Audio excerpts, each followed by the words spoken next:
किसान सरकारी जिंदाबाद। तमिलनाडु सरकार मुर्दाबाद मुर्दाबाद मुर्दाबाद केंद्र सरकार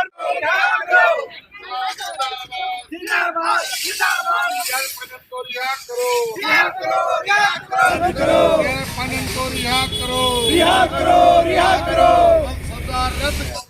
जी, हमारे तमिलनाडु के किसान नेता है पीआर पांडियन जी और के सेल्वराज जी, उनके साथ 2013 में ओएनजीसी जो भारत सरकार की कंपनी है उसके द्वारा खनन कार्य शुरू किया गया था तमिलनाडु में।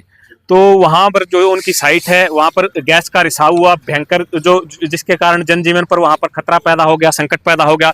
और जो प्रोटेक्टेड एग्रीकल्चर जोन है, जिस क्षेत्र में ओएनजीसी द्वारा खुदाई का कार्य चल रहा था, खनन का कार्य चल रहा था, प्रोटेक्टेड एग्रीकल्चर जोन घोषित की गई थी तमिलनाडु सरकार के द्वारा।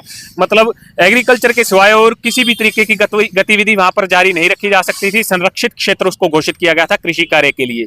उसके बावजूद भी, गैस रिसाव के बावजूद भी ओएनजीसी ने वो कार्य वहां पर जारी रखा अपना। और उस साइट पर और भी जनजीवन के लिए वहां पर खतरा पैदा हो रहा था। इन सब बातों को देखते हुए 2015 के अंदर पीआर पांडियन जी, के सेल्वराज जी और वहां कर उस क्षेत्र के हजारों किसान उस बात का विरोध कर रहे थे, उस साइट पे कार्य जारी रखने का विरोध कर रहे थे।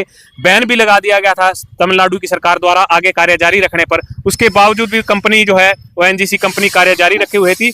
तो उस विरोध प्रदर्शन के बावजूद कंपनी ने कार्य को नहीं रोका।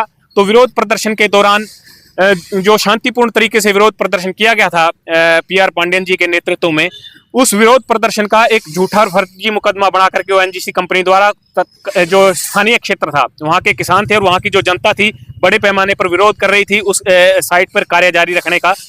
उस आवाज को दबाने के लिए, कुचलने के लिए, लोकतांत्रिक अधिकार को कुचलने के लिए ओएनजीसी कंपनी ने एक फर्जी मुकदमा दर्ज करवाया, जिसमें झूठे सबूतों और गवाहों के आधार पर उस कंपनी द्वारा जो मुकदमा दर्ज करवाया गया था, उसके तहत वहां की जो स्थानीय जो सेशन कोर्ट है उसके द्वारा अभी 6 दिसंबर को उन्हें 13 साल की सजा सुना करके जेल में भेज दिया गया है। तो हमारी प्रशासन से, सरकार से और माननीय राष्ट्रपति जी से मांग है कि उनकी सजा को रद्द किया जाए।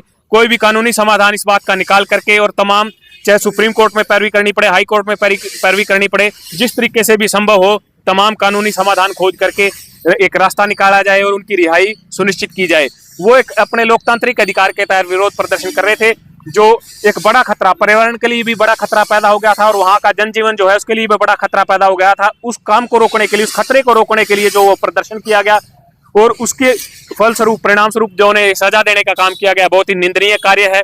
हम इसकी निंदा करते हैं। एक तरफ तो सुप्रीम कोर्ट हो, चाहे केंद्र सरकार हो, चाहे राज्य सरकारें हों, पर्यावरण प्रदूषण के नाम पर पराली जलाने वाले किसानों को पर मुकदमा दर्ज करके उनको जेल में भेजने का काम करती है। दूसरी तरफ हमारे जो किसान नेता पीआर पांडियन जी प्रदूषण को रोकने के लिए, जनजीवन को बचाने के लिए अपना विरोध प्रदर्शन करके वहां पर कार्य रुकवाने जा रहे थे। एग्रीकल्चर क्षेत्र को संरक्षित करने का काम सरकार की बजाय उनको करना पड़ रहा था। तो ऐसे हालात में जो पर्यावरण को बचाने का काम कर रहे थे, जनजीवन को बचाने का काम कर रहे थे, दूसरी तरफ सरकार किसानों को जेल भेजने का काम करती है पर्यावरण प्रदूषण के नाम पर। तो ये दोगला जो व्यवहार, दोगला जो तरीका है, चाहे न्यायालय हो चाहे सरकारें हों, ये किसानों के साथ सौतेला व्यवहार किया जा रहा है। ये भी नहीं होना चाहिए। और पर्यावरण प्रदूषण को बचाने के लिए जो हमारे साथी द्वारा प्रयास किए गए थे, उन प्रयासों के तहत उन्होंने अपना जो विरोध प्रदर्शन किया गया था, उनकी इतनी कठोर और कड़ी सजा उनको नहीं देनी चाहिए और तमाम जो सजा उनको दी गई है उसको रद्द करके और उनको रिहा किया जाए। तहसीलदार साहब, किसान जो है ज्ञापन देने आए हैं, आप इनकी मांग को कैसे आप ऊपर पहुंचाएंगे? क्या नहीं, मैं तो जो इनकी जो भी मांग इन्होंने दी है, अभी जाते ही मैं डीसी साहब के समक्ष इनके हमने रखेंगे और जो भी सरकार तक भेजनी होंगी, उच्च अधिकारियों तक भेजनी होंगी, उसको आगे अवगत कराने का काम करेंगे।